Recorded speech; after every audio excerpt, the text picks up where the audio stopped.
Bound in the state system. ATN's appetite for in-depth, unbiased and factual reportage is the driving principle for this program in order to bring government activities to the doorstep of the people.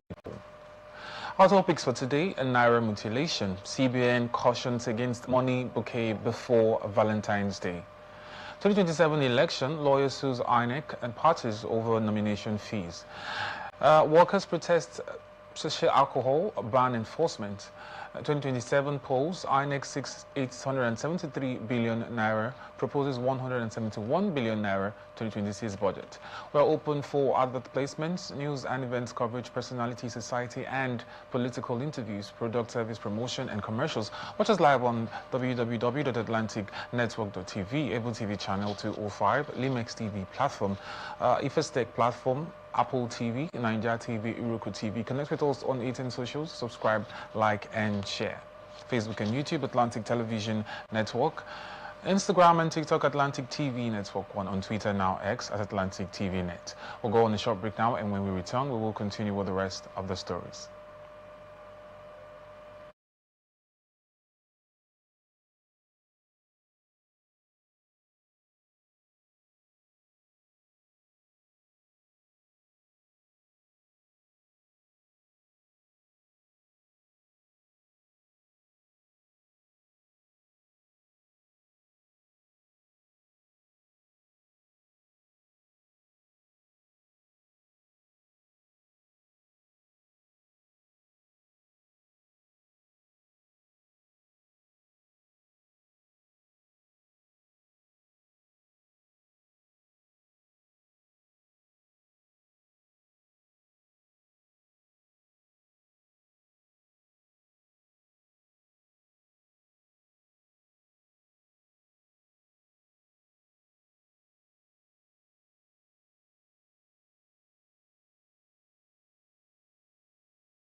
Welcome back and thank you for staying with us. Now, joining us in the studio today to discuss these stories is Mr. Denwy Daniel, a public affairs analyst. Thank you so much for joining us, sir. Good afternoon, Francis. Thank you very much for having me. Thank you. I hope you're having an amazing day, Mr. Daniel. Well, what can I say? All right, thank you for joining us. So the first story that we have says, as Valentine's Day approaches, the Central Bank of Nigeria, CBN, has reiterated its 2023 warning against the gifting of money bouquets, classifying them as a form of naira abuse. In a 2023 notice shared on its official Twitter handle, the CBN listed money bouquets alongside other prohibited acts, including spraying, selling, defacing, or squeezing naira notes. Citizens were urged to report any instances of naira abuse via toll-free hotlines, with the bank emphasizing the civic responsibility to protect the national currency. The reminder followed a widely publicized 2023 case involving actress and cosmetologist Oluwa Darasimi Omoseyi, who was arrested by the Independent Corrupt Practices and Other Related Offences Commission, ICPC, after a video surfaced showing her spraying and stepping on newly redesigned naira notes at a party. Under Section 21, Paragraph 1 of the Central Bank of Nigeria Act 2007, anyone who tampers with a coin or note is issued by the bank I beg your pardon, is liable to a minimum of 6 months imprisonment, a fine of at least 50,000 naira or both. With Valentine's Day still associated with lavish gifting, the CBN's guidance serves as a reminder for citizens to celebrate responsibly and avoid actions that could constitute, naira abuse. Now, my first question on the story, Mr. Daniel, would be, is the warning against money bouquet necessary? Enforcement of the law, like, is it too much? I mean, is it necessary? Of course, it's very necessary. If you could recall, the last time I was on this show, we had something related to, this kind of topic, right? Yeah. So there has been a publication, or we can find this act in the CBN Act, just like you stated, that abuse of naira is something that the federal government frowns against. Do you understand? Abuse of naira, and particularly spraying of naira notes in events, parties, and all of that. And then the CBN has come out to say, okay, February 14th is generally known as Lovers' Day, Valentine's Day, right? Yeah. And then people would want to, show affection, and in this part of the world, right? Yeah. And one way we show affection is, cash gifts. Do you understand? And money bouquet is the way money bouquet is patterned, that's more like squeezing the naira notes to fit into the boxes that have been created in this money bouquet. Do you understand? So that also is abusing the naira. The CBN has come out to say, stop abusing the Nigerian naira. Because we can't do things to other countries, currencies. So why do the same thing? So why do this kind of thing, right? For the currency of the country that you live in? It's preposterous, to be honest. It doesn't make any sense. But you know that a lot of Nigerians are not aware of this, the act of like spraying or displaying notes. That they're not aware that these acts can, attract penalties. So, what happens to these people? The act in the Constitution has said that if you're being caught spraying naira or abusing, let me just use the word abusing the naira, you'll be imprisoned for 6 months, or you pay a fine. Do you understand? So these are the sanctions that have been put in place by the CBN to say, okay, if you abuse the naira, it's either you go for 6 months imprisonment, or you pay the fine that has been attached for this offense, or you do both.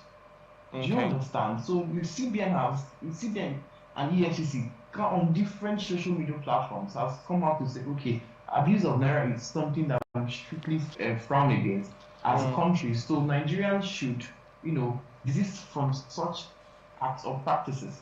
But it's quite unfortunate that we still do this. Now, take for example, Even it has gone. Money bouquet has gone to the length where even people who are, graduates who are writing their final papers in the Exactly. university, Yes. they have money bouquets. What for? Really? I mean, you only just wrote your final papers, right? You've not seen your results. You don't even know if okay, you've passed successfully. But Do you they understand? So see I feel this like thing. They see this thing as a way of celebrating, right? They see this thing yeah. as a way of celebrating. So isn't this going to be like a way of putting a halt on spicing up the occasion? Let me use that word because these are some of the things that they do to celebrate certain events. So that was why I asked initially, is this necessary? Coming from a banker, I would love to hear what you really think about that. Is it necessary? Aren't there other things that those in authority should focus on? Well, as it is right now, there are a whole lot of things that the relevant authorities are doing. But our focus right now is on this story of Yeah. the money bouquet. Now, part of the question you asked was, would this not, halt the celebration and all of that? But I mean, you know, doing money bouquet is just for me. I feel like it's show off, right? Unnecessary. Show off. It's really unnecessary.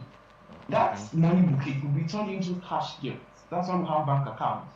Or similarly, you could, give the person the bundle note instead of abusing the naira. The country has come out to say, do not abuse the naira. Stop folding money and then turning it into a bouquet. Stop spraying money. So these are simple practices that Nigerians should learn how to adhere to. Now, sorry to divert a little. When we had the case of the coronavirus in 2020, now what happened? They said 1 meter social distancing. It took some time, but what we adapted to it because we didn't have a choice. So why are Nigerians proving difficult to adapt to something like this? If we could adapt to the circumstances that happened in 2020 during the coronavirus, why can't we do same now? It's very simple. Don't spray cash. Don't spray money. Do not do money bouquets. Instead, turn them into cash gifts or give the person bundle notes. It's as simple as that, honestly. All right, so my last question on this story would be, beyond the punishment, what practical steps can, authorities take to promote respect for, the Naira without, appearing to police cultural or social experience? Which is what they've just done. The thing is, when you have a lot of people, okay, for example, you and I can decide to say, okay, we want to adhere to the rules and regulations that have been put out by the CBN or federal government. Do you understand? But this is a country with over how many million people living in it. So if you just come out to say, okay, stop abusing the naira, you keep saying it, and people are not seeing the repercussions when they go against these rules and regulations, they will keep doing it. But once they keep seeing that, okay, the federal government is serious about it, the federal government is arresting people, the federal government is sanctioning people, people will now know that, okay, this is actually serious. Do you understand? I'll take you back to coronavirus. Some churches were asked to reduce their activities. Some went online. Do you understand? Because the federal government was seriously, prohibiting against social gatherings and all of that, and then avoiding social distancing. So this is the only measure that the CBN cannot come out and use cane or something to throw people and then tell them to stop. But these are the measures that have been put in place to forestall some of these practices that we are doing as Nigerians. All right, thank you very much for your contribution on that story. So the next story that we have says human rights lawyer Ejime Okoli has filed a suit against the Independent National Electoral Commission and 19 political parties over what he described as outrageous expression of interest and nomination fees ahead of the 2027 general elections. Okoli, suing on behalf of himself and other Nigerians interested in participating in the electoral process, is asking Justice Binta Nyanko of the Federal Federal High Court in Abuja to compel INEC to issue binding guidelines regulating reasonable maximum thresholds for such fees. He is also seeking an order restraining the parties from fixing or enforcing expression of interest and nomination fees that could exclude qualified Nigerians from contesting party primaries. The suit requests that any relief granted should apply prospectively to safeguard constitutional right ahead of the 2027 elections. Okoli argued that the high fees imposed before the 2023 general elections prevented many eligible Nigerians, including himself, from participating in party primaries, thereby violating rights guaranteed under Sections 40 and 42 of the 1999 Constitution as amended. Among the parties listed as respondents are the All Progressives Congress, People's Democratic Party, and the African Democratic Congress. INEC and the Attorney General of the Federation were also joined in the suit. Justice Yako has fixed February 12 for hearing.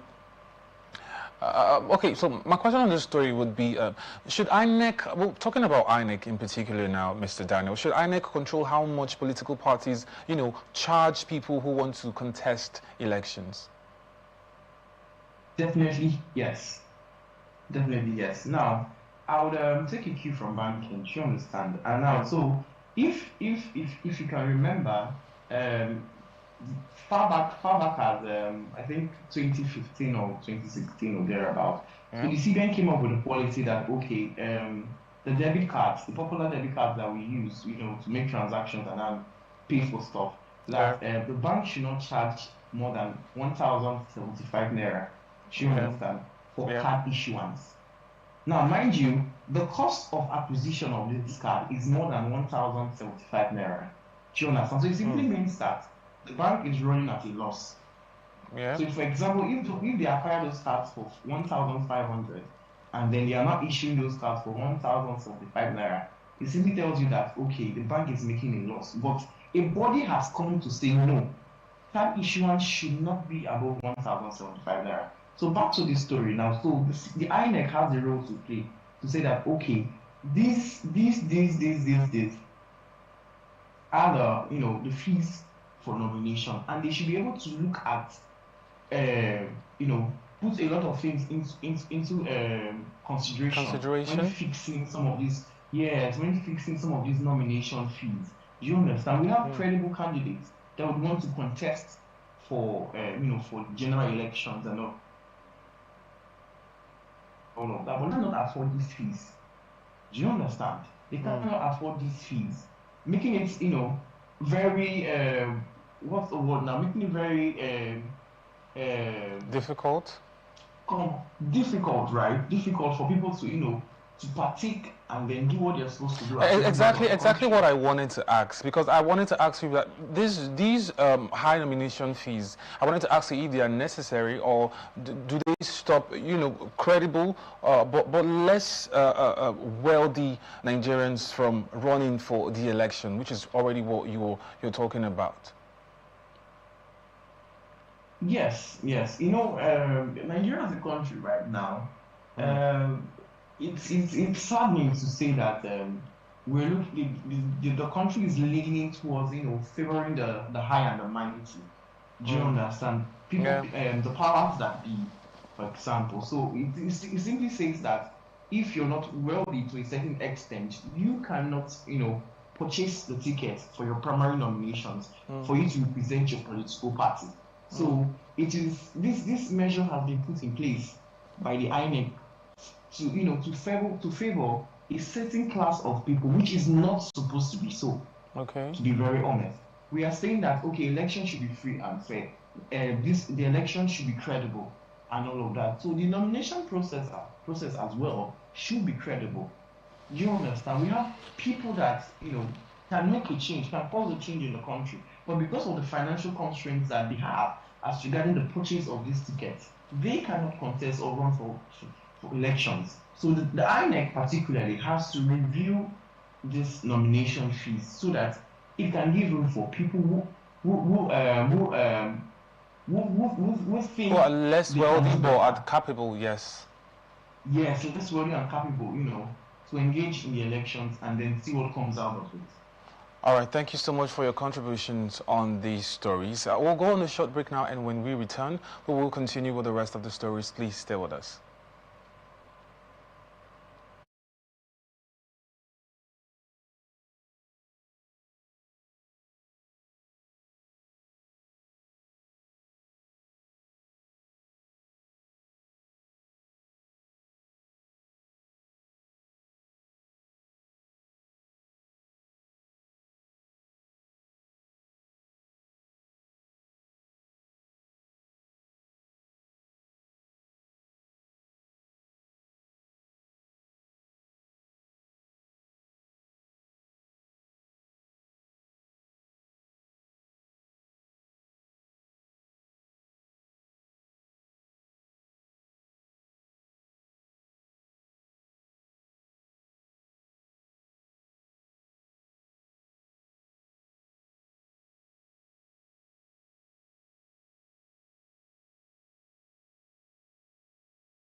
Welcome back and thank you for staying with us. And now to the rest of our stories.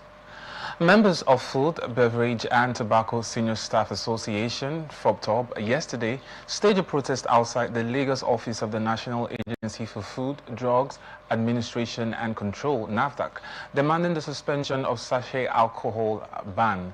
The protesting workers, largely from distiller companies affected by the ban, demanded the immediate release of products allegedly held by NAFDAC and the reopening of factories and depots sealed during recent enforcement operations. Chanting solidarity songs and carrying placards, the workers accused the agency of ignoring purported directives from the Office of the Secretary to the Government of the Federation, SGF, and the Office of the National Security Advisor, or NSA. According to the protesters, a NAFDAC Director General, Professor Mujisola Adeyeye, should comply with federal directives ordering a suspension of sachet alcohol ban enforcement pending further clarification. Industry stakeholders argue that continued enforcement, including sealing facilities, contradicted the spirit of the SGF's clarification, leading to economic losses, job disruptions, and potential hardship on workers. As of press time, there were no reports of violence, though security presence around the NAFDAC office was heightened. Efforts to mediate between the workers' union and the regulatory agency were ongoing. No directive to halt enforcement in a swift reaction. NAFDAC denied reports claiming that the federal government directed it to suspend enforcement actions against sachet alcohol and 200 milliliter of PET bottle alcohol products, describing the publications as false and misleading. My question on the story, Mr. Daniel, will be: is the National Agency for Food and Drug Administration, and Control, do they have the right to continue enforcing the sachet alcohol ban despite claims of, of a federal directive to suspend it? If I get you correctly, you said the federal government had, issued a directive to ban sachet alcohol, right? Yes. Okay, so we need to understand that NAFDAC is a body that has been created by the federal government. Just like we have different ministries, we have the Ministry of Aviation, we have SUN, we have different ministries and departments that have been created by the federal government to look into some major areas in Nigeria. And then we all know that NAFDAC is responsible for ensuring that whatever products that have been released by any company is safe for consumption, right? Yeah. So if the federal government has come out to say, okay, sachet alcohol and then PET bottles should be banned, it is now left for these companies to go back and then re-strategize. Now, for example, I'll explain. Let me just take a scenario that happened in Lagos State. Now, the Lagos State government has come out to say that those 4 papers that we use to purchase food should no longer be used anymore. Do you understand? Yeah. Now, that scenario is to reduce littering of those 4 papers in Lagos State, because those things are once water touches them, they lose energy and they just get flattened.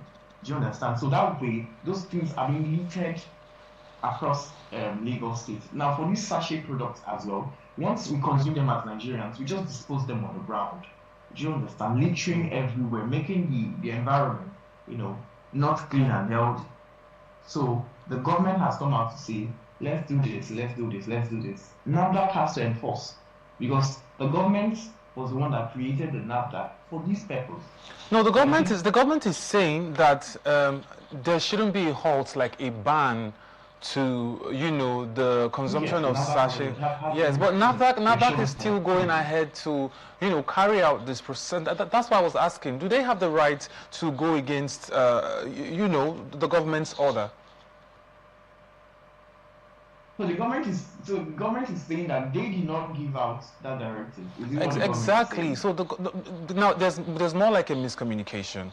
All right. There's more like so. I also wanted to ask you: is it that because the government on the other hand is saying that they did not give out that information, and then people are. See, now this is Let's. Is there like a communication gap between the NAFDAC and the government? First of all, this because of all of this misunderstanding. Where did we find this directive? First of all, let's start from there. So now, the INEC, sorry, I said INEC, NAFDAC rather, has come to say that they want to put a ban to, the consumption of sachet alcohol and the rest of that. And then the government is saying that they shouldn't.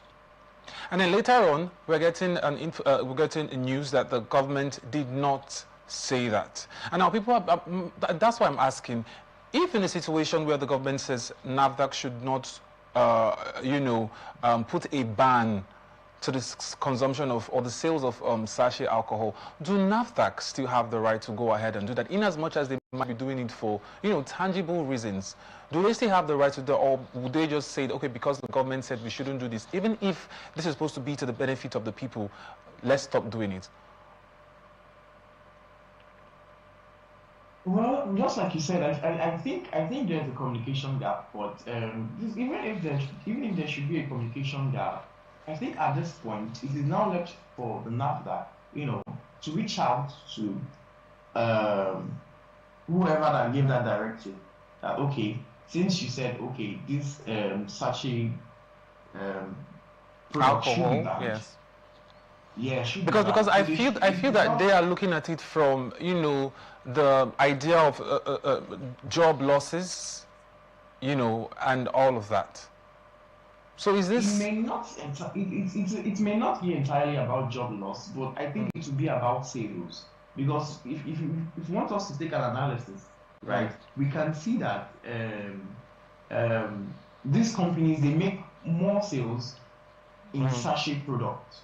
Do you understand? Because sachet products, for example, it could be 100 naira, 150, 200 naira. I'm not sure it's more than that. Do you understand? And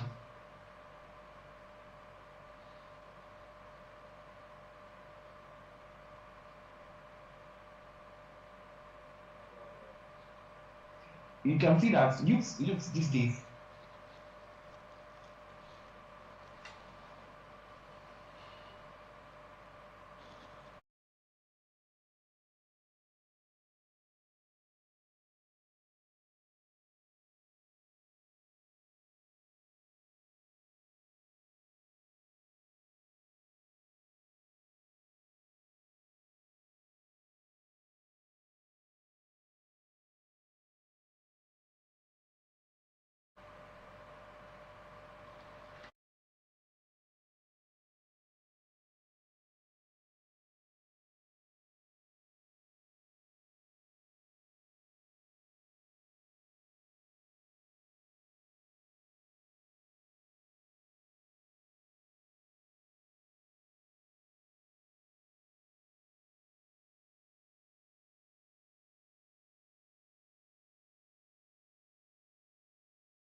Welcome back and thank you for staying with us. This is where we wrap it up on this edition of a Government and Public Service Report on Atlantic Television Network in the city of Port Harcourt. We're open for other placements, news and events coverage, personality, society and political interviews, product service promotion and commercials. Watch us live on www.atlanticnetwork.tv, Evo TV channel 205, Limix TV platform, FSTech platform, Apple TV, Ninja TV, Iroko TV. Connect with us on 18 socials, subscribe, like and share. Facebook and YouTube, Atlantic Television Network, Instagram and TikTok, Atlantic TV Network 1. On Twitter now X at Atlantic TV Net. Remember, peace and unity are the pathways to progress. Thank you for watching. I am Francis Neka.